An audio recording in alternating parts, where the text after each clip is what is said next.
அவன் காலேஜ் படிக்கும்போது எப்பயுமே அவங்க அப்பா மேலே வந்து ஒரு வெறுப்போடே இருப்பான். அவங்க அப்பா வந்து எப்பயுமே அவனை திட்டிகிட்டே இருப்பார், அவனை வஞ்சிட்டே இருப்பார், எப்பயுமே எரிச்சலாகவே இருப்பார் அப்படின்னு சொல்லிட்டு இவன் வந்து ஒரு வெறுப்பாகவே இருப்பான் அவங்க அப்பா மேலே. ஆனால் ஒரு 4 மாதத்துக்கு முன்னாடி அவனை பார்க்கும்போது அவன் என்கிட்ட சொன்ன விஷயம், நான் காலேஜ் படிக்கும்போது எங்கள் அப்பா என்னை என்னதான் திட்டினாலும், என்னதான் என்னை வஞ்சாலும், என்னதான் என் மேலே வெறுப்பை கொட்டினாலும் நான் என்றைக்குமே ஒரு கிழிஞ்ச சட்டை நான் போட்டதில்லை, என்றைக்குமே நான் பட்னியாக இருந்ததில்லை.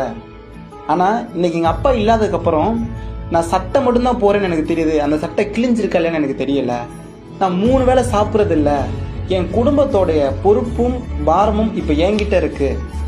என்னால் ஒரு 3 மாதம் சமாளிக்க முடியலை. ஆனால் அந்த மனுஷன் அத்தனை வருஷம் சமாளிச்சிருந்திருக்காரு. அவன் கடைசியாக ஒரு விஷயம் சொன்னாங்க,